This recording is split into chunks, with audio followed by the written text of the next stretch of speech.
Hello students, आज जो ये 9th की क्लास का लेक्चर ले रहा हूँ मोशन का, इसमें ग्राफ डिस्कस किया जाएगा आज।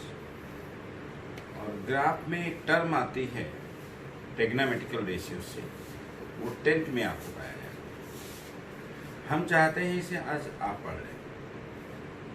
9th में बहुत कम बच्चे की क्लास कभी कभी लिए हैं, लेकिन रिकॉर्ड ये है कि जिन बच्चों को मैंने 9th से लिया है वे आईआईटी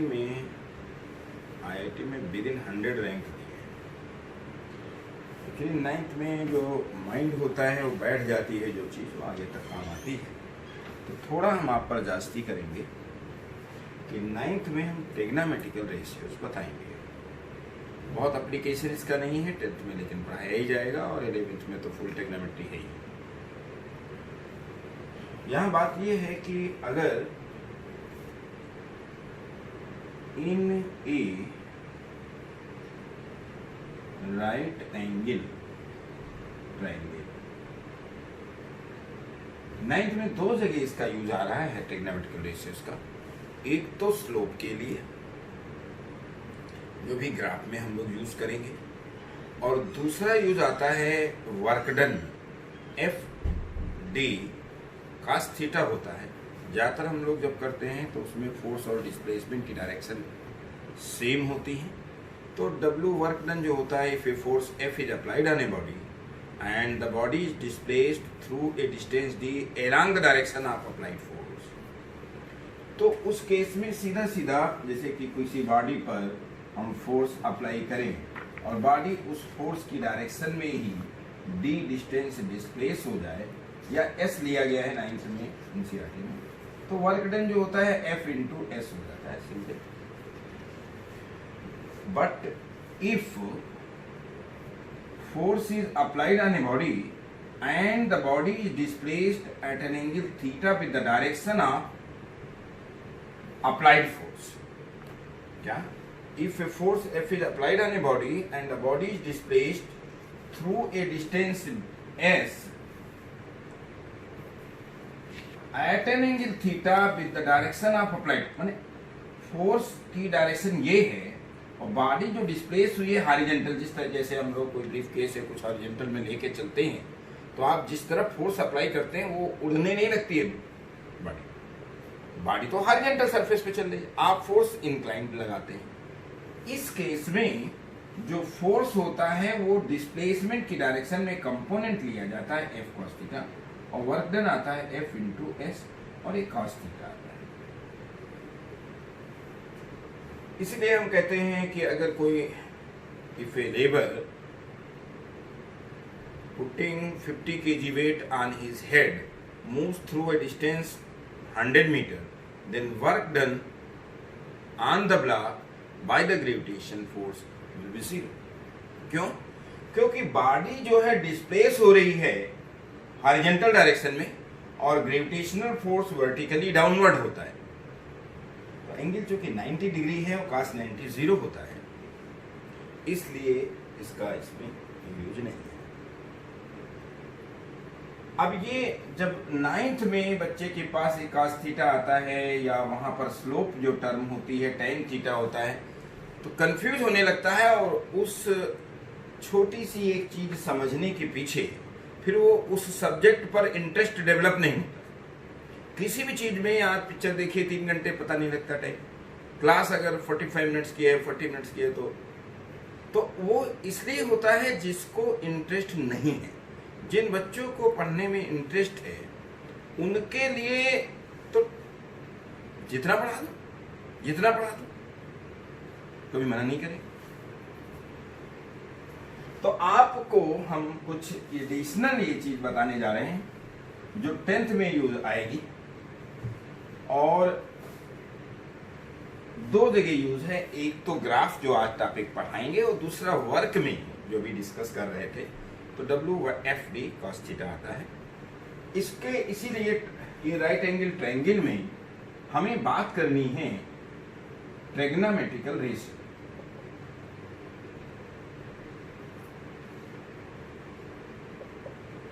ट्रिग्नोमेट्रिकल रेशियोज तो कोई अगर राइट एंगल ट्रायंगल है, जिस ये तो 90 डिग्री हो गया, किसी ट्रायंगल में एक ही एंगल 90 हो सकता है, तो दोनों जो एक्यूट एंगल होंगे, जिस एंगल को आप कंसीडर कर रहे हैं इसे हम कहेंगे बेस, और बाकी जो दूसरी साइड बची उसे हम कहेंगे परपेंडिकुलर, और इसे कहेंगे हाइपोटेन्यूज। ट्रिग्नोमेट्रिकल जो रेशियोज होते हैं वो होते हैं sine theta, cos theta, tan theta. Cosec theta होता है साइन थीटा का रेसिप्रोकल। उतना लोड हम आप पर नहीं अभी बढ़ाएंगे, लिखने के लिए कि ये लिख रहे हैं कि यहाँ कोसेक थीटा जो होता है वो 1/sin थीटा होता है, और सेक थीटा होता है 1/cos थीटा, और यहाँ पर कॉट थीटा जो होता है ये 1/tan थीटा होता है। इसका कोई एप्लीकेशन नहीं है, लेकिन इस साइन थीटा का और कॉस थीटा का और टेन थीटा का ये दो एप्लीकेशन 9th में ही हैं। अब या तो उसको वहां रट लीजिए या अवॉइड कर दिए, या सीबीएसई में हो सकता है क्वेश्चन फंसे भी नहीं, लेकिन ये नॉलेज मैं समझता हूं आपके लिए जरूरी है। साइन थीटा अगर मालूम हो जाए तो कोसेक थीटा 1/sin थीटा होता है, रेसिप्रोकल होता है। कॉस थीटा मालूम हो जाए तो सेक थीटा 1/cos थीटा होता है, और टेन थीटा मालूम हो तो कॉट थीटा 1/tan थीटा होता है। ये अभी बहुत ज्यादा डिटेल में आपको नहीं है, लेकिन हम राय आपको देंगे कि इसको तैयारी अभी से करिए। ऐसे बच्चे हैं जो 9th में ही 11th का पढ़ लेते,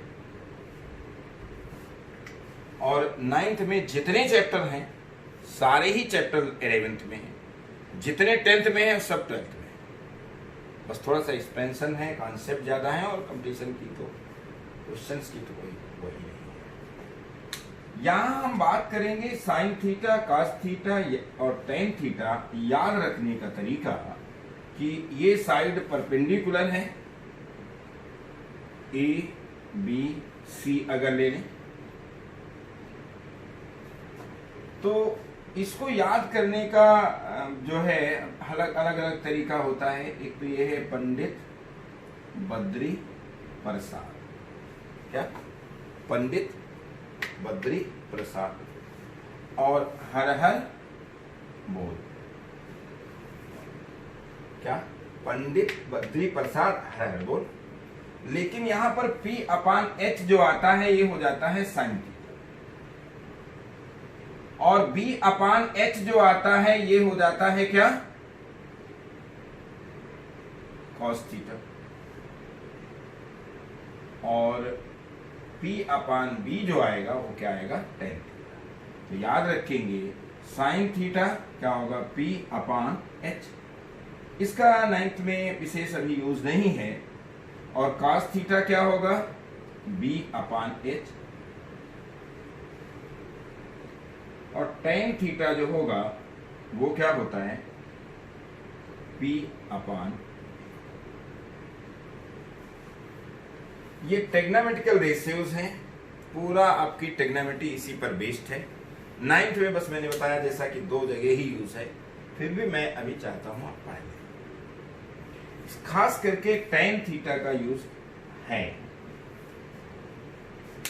तो मैं अब इसको मिटा रहा हूं, चाहे आप पास कर लीजिएगा, स्क्रीन साथ ले लेना। क्या साइन थीटा कॉस थीटा निकालने के लिए हम पंडित बद्री प्रसाद हर हर बोल, कई बार बच्चे भूल जाते हैं कि साइन थीटा क्या है, कॉस थीटा क्या है, और ये 9th और 10th लेवल पर ही है।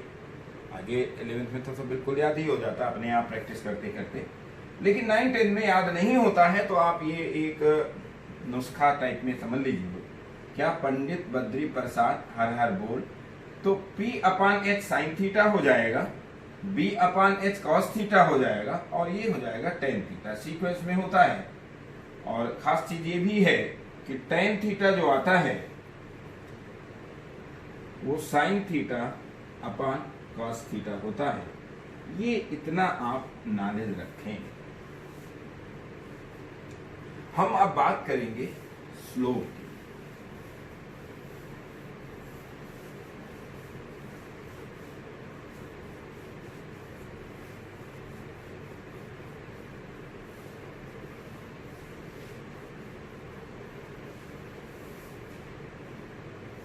तो स्लोप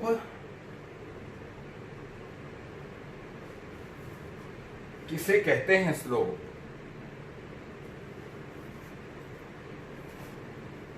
जैसे कि आप ये स्लाइड होते हैं जिसको आप लोगों ने यूज किया होगा, अभी 9th में है, तो ये जो स्लाइड होते हैं वो हॉरिजॉन्टल से एंगल ये बनाते हैं थीटा अगर, तो इसका हम tan थीटा अगर ले लें,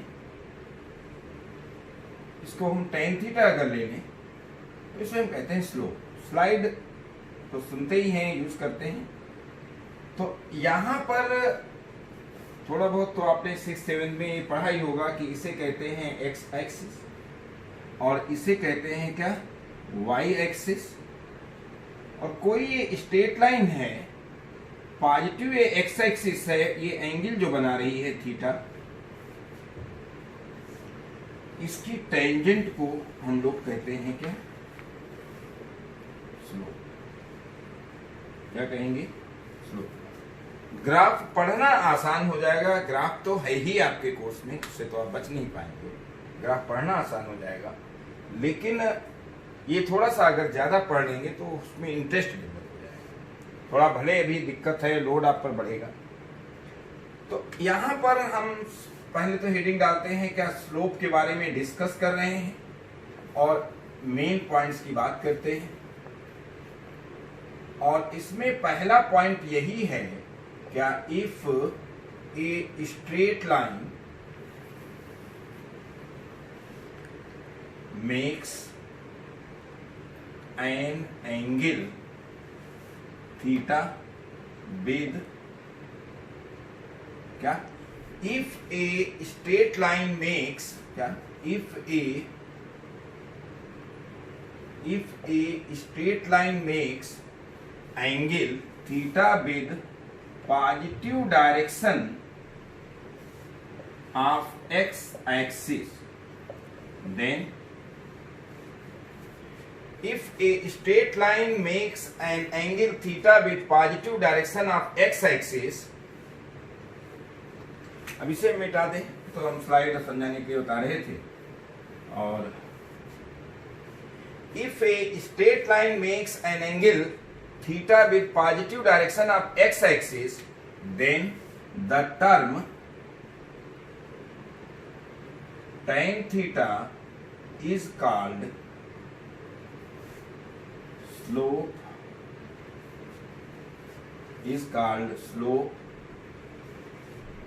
of the straight line। कोई भी स्ट्रेट लाइन है और ये पॉजिटिव एक्स एक्सिस से जो ये एंगल बनाएगी, ये एंगल सेम रहेगा, चाहे यहां लें या यहां लें, थीटा वही रहेगा।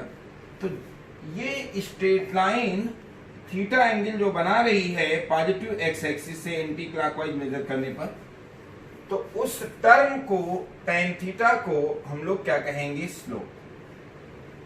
m से डिनोट करते हैं। हालांकि इतना डिटेल में 9th में नहीं है, लेकिन अगर आप पढ़ लेंगे तो आगे आपको बहुत इजी हो जाएगा। सेकेंड पॉइंट ये है कि अगर कोई भी स्ट्रेट लाइन पर दो पॉइंट हैं, x1 y1, और दूसरा पॉइंट क्या है? x2 y2। तो इतना कोऑर्डिनेट सिस्टम तो आप 6-7 में पढ़े भी होंगे। दिस इज x1 ओरिजिन से, ओरिजिन 0 0 होता है, तो ये जो डिस्टेंस होती है x कोऑर्डिनेट एब्सिसा बोलते हैं, और इसे कोऑर्डिनेट यानी y कोऑर्डिनेट बोलते हैं। इस पॉइंट से अगर परपेंडिकुलर ड्रा कर दिया जाए तो x एक्सिस पर ओरिजिन से जो ये डिस्टेंस होगी, इसे हम कहेंगे x2, और ये जो डिस्टेंस होगी वो क्या होगी? y2। यहां पर ये x1 है और ये क्या है? y1 है। यहां से अगर परपेंडिकुलर ड्रा कर दें तो ये तो आप पढ़ते हैं कि अगर x एक्सिस से यहां एंगल ये थीटा है, तो ये एंगल भी क्या होगा? थीटा ही होगा। तो ये पॉइंट A ले लें, ये पॉइंट B ले लें, और ये पॉइंट अगर C ले लिया जाए, तो इन ट्रायंगल ACB, क्या in triangle ACB tan theta will be nothing but BC upon क्या AC। What is BC? आप देख सकते हैं टोटल लेंथ y2 है, ये y1 है, तो ये भी क्या होगी y1 होगी। तो ये जो डिस्टेंस आएगी BC वो होगी y2 minus y1। In the same way total ये डिस्टेंस क्या है x2 है, ये x1 है, तो ये क्या होगी x2 minus x1। tan theta क्या है BC अपॉन AC है, and what is BC? y2 minus y1। What is AC? x2 minus x1, और इसे m यानी स्लोप कहेंगे। ये दो चीजें, ये चीज आपको लाने जरूरी है, और ये कि स्लोप tan थीटा होता है कब होगा? अगर पॉजिटिव एक्स एक्सिस से एंटी क्लॉकवाइज डायरेक्शन में कोई भी स्ट्रेट लाइन थीटा एंगल बनाती है, तो the term tan theta is called slope of the straight line. इसी को हम ग्राफ कहेंगे। y और x में अगर कोई इस तरह से ग्राफ ले लें तो स्ट्रेट लाइन आ जाए या कर्व भी आ सकता है। ये दो पॉइंट हमें बताने थे आपको, ये यूज में आएंगे।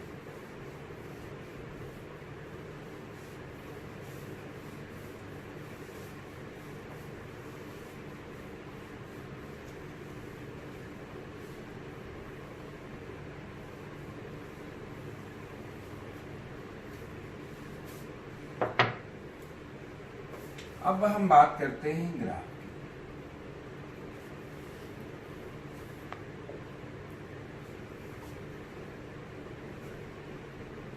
तो ग्राफ में आप ये देखिए,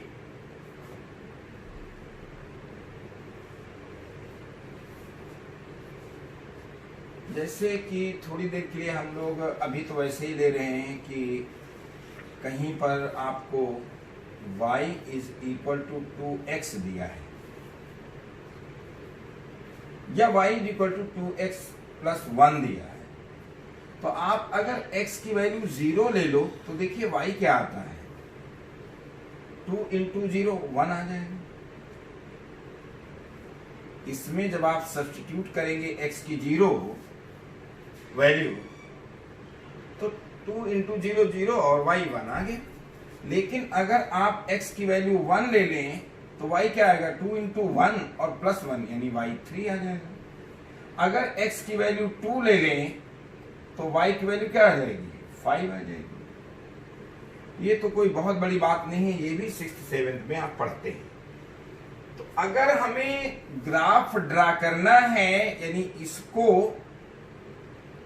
कार्टेशियन प्लेन में, जहां पर आपको एक x एक्सिस दी हुई है, y एक्सिस दी हुई है, और इसे रिप्रेजेंट करना है, उसी को हम ग्राफ कहेंगे। तो आप देखिए x की वैल्यू 0 और y 1, तो ये पॉइंट हो गया। मान लेते हैं यहां पर y 1 2 3 4 5, और ये x की वैल्यू 1 2 3 4 5 ले लें। तो आप देखिए कि ये पॉइंट जो होगा, ये 0, 1, यहां पर एक पॉइंट क्या आ रहा है, x0 y1 0 1। दूसरा पॉइंट क्या है 1 3। तीसरा पॉइंट क्या है 2 5। तो 0 1 अगर हम लें तो ये पॉइंट हुआ, और 1 3 ले लें तो 1 पर ये 3 पॉइंट आ गया, ये हो गया पॉइंट। और जब हमने 2 लिया हुआ है, x की वैल्यू 0 पर 1, और जब x की वैल्यू 1 लिया है तो y 3 यानी यहां करीब आएगा। और जब हम इसकी 2 वैल्यू ले रहे हैं तो ये 5 यानी यहां पर आ रहा है। और इसे मिला दिया जाए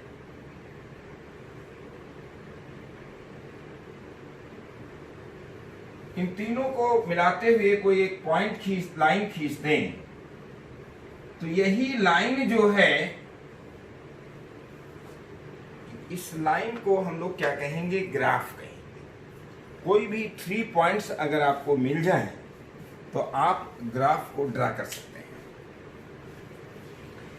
अब यहां पर क्या है, x और y ये बदलते रहेंगे। क्या? x और y बदलते रहेंगे। जैसे कि अगर हम बात करें displacement time graph,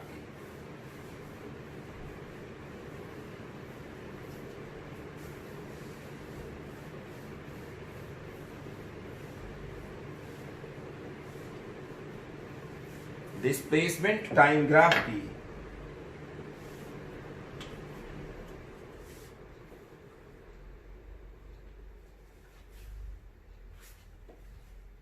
displacement time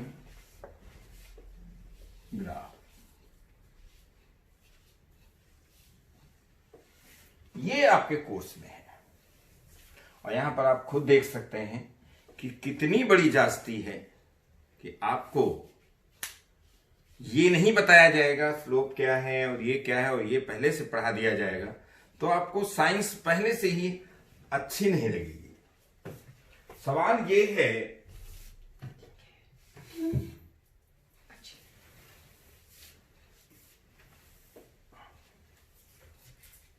सवाल ये है कि कोई भी चीज, जैसे मैंने एग्जाम्पल दिया था कि अगर आपको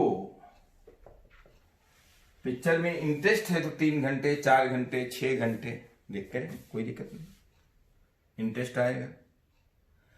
पढ़ने के नाम पर अगर आपको नहीं आ रहा है तो उसके पीछे ये चीजें हैं कि कई और चीजें हैं जो आपको समझ नहीं आ रही हैं, तो मन उस पर लग नहीं रहा है। अगर थोड़ा सा टाइम दे देंगे तो ये इंटरेस्ट जो मतलब डेवलप होगा, ये आपको आगे तक बहुत आगे दिखने वाला है। जैसे कि अगर हम डिस्प्लेसमेंट टाइम की बात कर रहे हैं, मान लीजिए ऐसे दिया जाए कि ये कोई टेबल दी हुई है, या पहले हम स्ट्रेट लाइन पर कोई बॉडी लेते हैं, अभी टाइम 0 है और बॉडी स्टार्ट करी है, और इस समय पोजीशन x भी क्या है, 0 है, टाइम भी 0 है और x भी 0 है। बॉडी मान लीजिए टाइम 1 आवर हो गया और ये आ गया x की वैल्यू 4 आ गया। अब आप देख रहे हैं कि यहां पर 0 था तो 0 था, t1 है तो ये 4 है, और अगर यहां पर हम लोग लें कि t की वैल्यू 2 सेकेंड ले लें, 2 सेकेंड 1 सेकेंड, तो ये कितना हो जा रहा है, 8 हो जा रहा है। मान लीजिए मीटर है।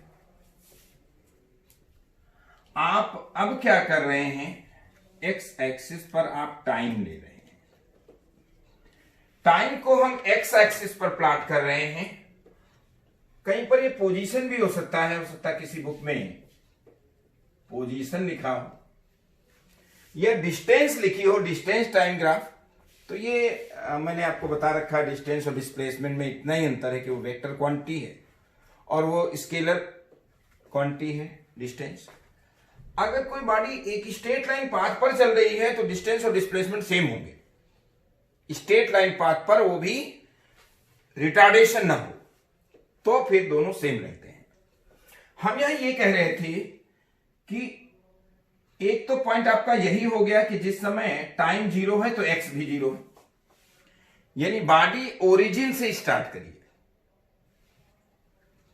और जिस समय टाइम की वैल्यू क्या है, 1 है, इसमें आप देख सकते हैं 1 2 3 4, हम यहां पर क्या ले रहे हैं, पोजीशन ले रहे हैं बॉडी की।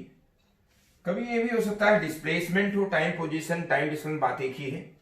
तो t की वैल्यू 1 पर ये कितना हो जा रहा है, 4 हो रहा है, और फिर जब हम 2 ले रहे हैं, टाइम को ले रहे हैं 2, तो ये कितना आ रहा है, 8 आ रहा है। थोड़ा सा वाई एक्सिस पे ये आप मैनिपुलेट कर सकते हो। हम यहां पर 1 ले लें, ये 2 ले लें, 3 ले लें, 4 ले लें, 5 6 और 7 और ये 8 ले लें। पहला क्या था, t इक्वल टू 1 पर ये 4 था तो 1 2 3 4, यानी पॉइंट कहीं यहां था, और फिर 2 पर क्या हो रहा है, 8 हो रहा है यहां पर, और फिर इसको अगर आप मिला देंगे तो ये जो आ रहा है इसे हम कहेंगे टाइम पोजीशन ग्राफ। इसे क्या कहेंगे? Time position graph. अब यहां एक चीज आप ये देखिए कि ये तो पॉइंट क्या है 0 0, और ये पॉइंट क्या है 1,4, और ये पॉइंट क्या है 2,8। तो अगर मैं ये कहूं कि ये कोई बॉडी है या ये इंफॉर्मेशन दी हुई है और बॉडी की हमें वेलोसिटी निकालना है, क्या निकालना है? तो वेलोसिटी होता क्या है? डिस्प्लेसमेंट। अभी हम ग्राफ का यूज नहीं कर रहे हैं, अभी तो जो हम पढ़ा रहे थे उसकी बात कर रहे हैं, अपॉन टाइम। तो आप देखिए डिस्प्लेसमेंट अगर इस पॉइंट से इस पॉइंट तक ले तो क्या है 4 - 0 अपॉन क्या 1 - 0, कितना आएगा 4 यूनिट मीटर पर सेकेंड लिख सकते हैं अगर मीटर। लेकिन अगर आप यहां से ये निकालते तो क्या आता वेलोसिटी? वेलोसिटी क्या आ जाता? 8 - 2 अपॉन क्या 2 - 1, कितना आता 6। ये कितना आ जाता? ये 1 4 - 0 और 1 - 0, और वहां पर क्या है 8 - 4 है बेटा। नहीं मैं कह रहा था गलत आ रहा था। तो 8 माइनस क्या होगा 4 अपॉन क्या हो जाएगा 2 - 1, तो ये कितना आएगा 4/1। ये भी क्या आएगा 4 मीटर पर सेकेंड। तो ये तो वो मेथड था जिसको कि आप करते आए, ऐसा नहीं है तो 6th 7th 8th में पढ़ते तो आप रहे ही हैं, वेलोसिटी मोशन और एक्सेलरेशन ये सब चीजें रहती हैं। यहां दूसरे तरीके से कर रहे हैं, ग्राफ इंट्रोड्यूस किया गया है। अभी तो यहां छोटा सा है, बिल्कुल जैसे टेस्ट के लिए आप सब्जी बन के तैयार हो तो थोड़ा सा नमक देखने के लिए लें, तो उस टाइप से दिया हुआ है। लेकिन अगर आप इसे बढ़िया कर लेंगे तो और अच्छा हो जाएगा।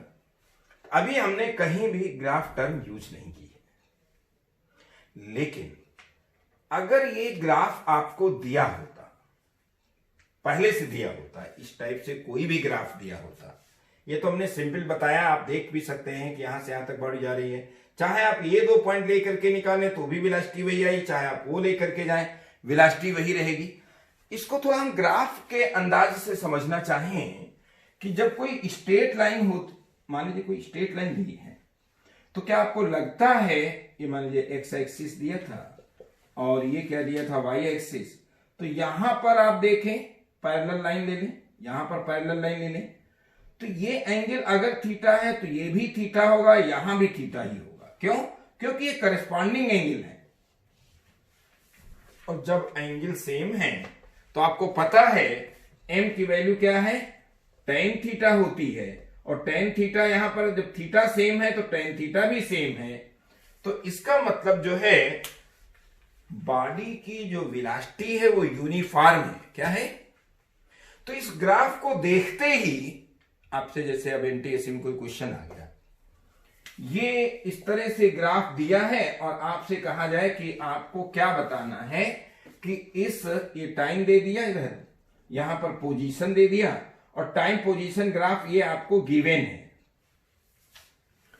ये एनटीएससी की बात कर रहा हूं, और आपसे पूछा जाए कि the body is moving, the body for which position time position graph is given, body will be moving with uniform velocity, non uniform velocity, तो आप देख करके बता सकते हैं, क्योंकि स्ट्रेट लाइन है, स्ट्रेट लाइन है तो स्लोप तो चेंज नहीं होगा, और स्लोप ही क्या है वेलोसिटी है, अभी हम दिखाएंगे।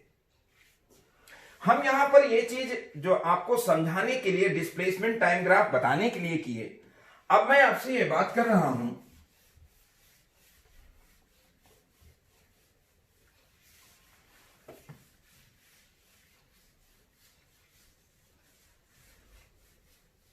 हम ये बात कर रहे हैं कि अगर कोई टाइम पोजीशन ग्राफ आपको दिया हुआ है, ये पोजीशन दिया हुआ है और ये टाइम दिया हुआ है, इसे बंद कर दो बेटा, बंद शायद। यहां पर ये टाइम पोजीशन ग्राफ कोई इस तरह से, टाइम पोजीशन ग्राफ कोई इस तरह से ये गिवन है। तो ये चीजें तो आप 6-7 में पढ़ते होंगे कि इस पर कोई हम पॉइंट लें और परपेंडिकुलर ड्रा करें तो ओरिजिन से एक्स एक्सिस पर जो डिस्टेंस होगी ये तो आ जाएगा t1, और y एक्सिस पर परपेंडिकुलर ड्रा करेंगे तो ये क्या आ जाएगा x1। जैसे xy होते थे, x की जगह t है, टाइम है, और y की जगह पोजीशन, तो ये पॉइंट हो जाएगा t1 और x1। दूसरा कोई हम लेते हैं यहां पर, ये टाइम मान लीजिए क्या है t2, और ये पोजीशन यहां पर क्या है x2 y एक्सिस पर। तो ये पॉइंट जो होगा वो क्या होगा t2 और x2। अभी हम लोगों ने बात करी है क्या कि स्लोप ये पहला पॉइंट है। अब डिस्प्लेसमेंट टाइम ग्राफ में हम मेन पॉइंट डालते हैं, और मेन पॉइंट्स में हम पहला पॉइंट ये लिखते हैं कि अगर हमें the slope of time position, T for time और एक्स फॉर पोजीशन ग्राफ, अगर आप ये निकालने की कोशिश करें तो अभी जैसा कि हमने बताया था, चाहे आप इस तरह से कर लें ए बी सी और यहां परपेंडिकुलर ड्रा कर दें, सी हो जाएगा। तो if this angle is theta, this angle will be also theta, और इसमें time slope of time position graph होता ही है tan थीटा, और tan थीटा वहां क्या आ जाएगा BC अपॉन क्या AC, what is BC, x2 minus x1, और अपॉन क्या होगा, ये क्या है डिस्प्लेसमेंट, ये क्या है टाइम। तो आप क्या ये पढ़ते नहीं आए हैं कि डिस्प्लेसमेंट टाइम ग्राफ क्या है, वेलोसिटी। तो इस पॉइंट को हम ये लिख सकते हैं मेन पॉइंट्स में, पहला पॉइंट क्या कि slope of time position graph, slope of time position graph is equal to, slope of time position graph is equal to the velocity.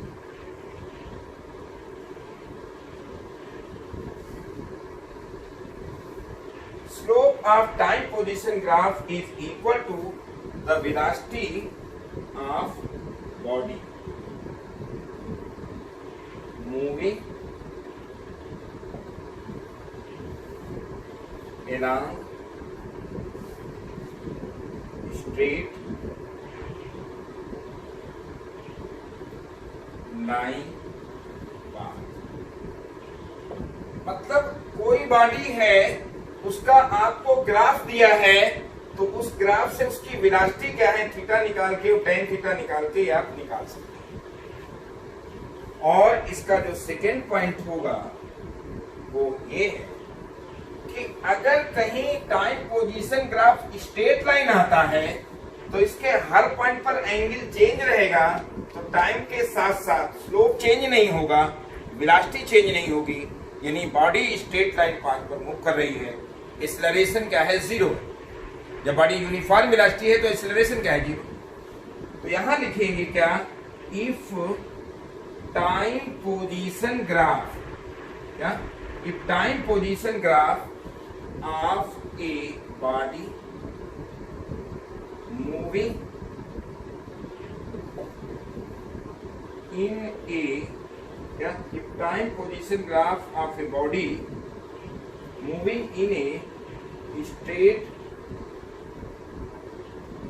line path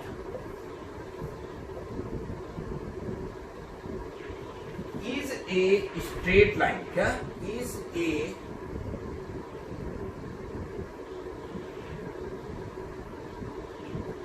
it means that body is moving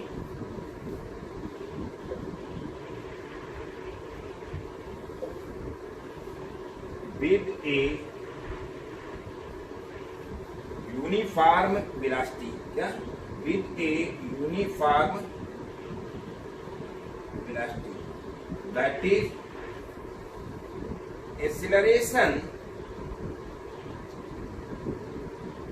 of the body is 0। मतलब अब ये NTSC में question इस तरह से आ सकता है कि time position graph of a body is given as this. एक पॉइंट डाल दिया, बॉडी इज मूविंग या body has acceleration 0, acceleration positive, acceleration negative, acceleration increasing, decreasing, 4-50 option हो सकते हैं। लेकिन अगर अब आपको पता है कि टाइम पोजीशन ग्राफ अगर स्ट्रेट लाइन है तो इसके हर पॉइंट पर ये एंगल सेम रहेंगे, और एंगल सेम रहेंगे तो टेन थीटा एंगल का टेंजेंट ही क्या होता है, स्लोप, और स्लोप ही क्या होती है, वेलोसिटी। तो इसका मतलब वेलोसिटी क्या है, यूनिफॉर्म है, और अगर वेलोसिटी यूनिफॉर्म है तो एक्सेलरेशन क्या है, 0 है। अगर ये आता है तो आप ये कर सकते हैं। हम अब थर्ड पॉइंट की तरफ आ रहे हैं।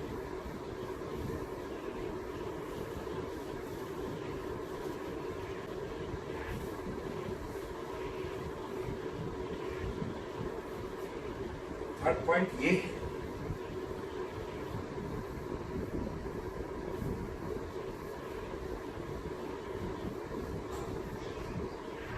थर्ड पॉइंट ये है कि अगर टाइम पोजीशन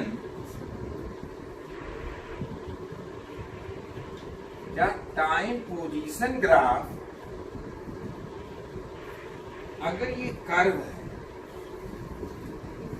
अगर टाइम पोजीशन ग्राफ कर्व है तो याद रखिए कि टेंजेंट क्या होता है, कोई दो पॉइंट बहुत क्लोज लें और इनको मिला दें, ये लाइन इसको हम टेंजेंट कहते हैं। क्या है ये, इस कर्व पर क्या है, टेंजेंट, और ये लाइन, ये टेंजेंट जो एंगल बनाएगी यही एंगल क्या होगा, इसी की टेंजेंट थीटा। आप देखिए इस पॉइंट पर t=t1 पर स्लोप ये θ1 है। देखने से ही लग रहा होगा क्या ये दोनों स्लोप सेम हो सकते हैं। तो t=t2 पर जो है स्लोप क्या है, θ2 है, यानी एट t=t1, थर्ड पॉइंट बात कर रहे हैं, स्लोप यानी क्या, वेलोसिटी, और ये क्या है, tan θ1, और एट t=t2 वेलोसिटी क्या है, स्लोप, और ये किसके बराबर होगा, tan θ2। जब θ1 θ2 के बराबर नहीं है तो tan θ1 tan θ2 के बराबर नहीं है, तो ये स्लोप इक्वल नहीं है। इसका मतलब body is moving if time position graph of a body, क्या, if time position graph of a body moving in a straight line path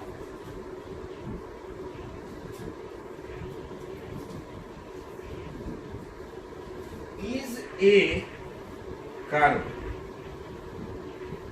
It means that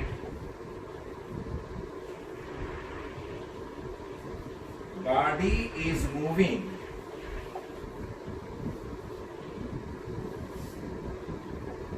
with non uniform velocity.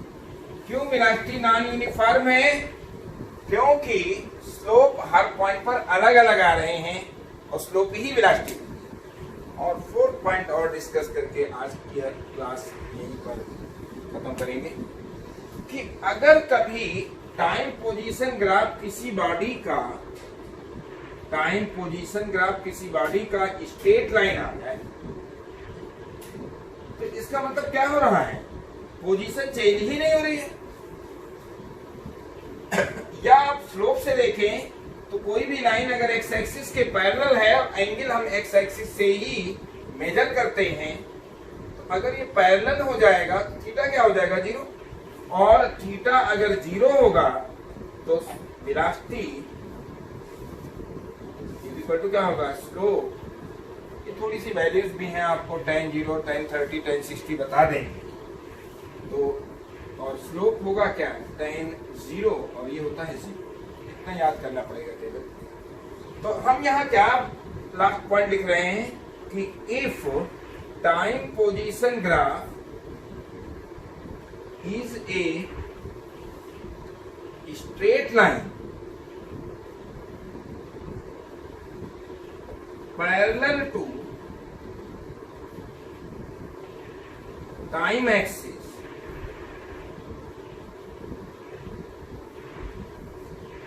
it means that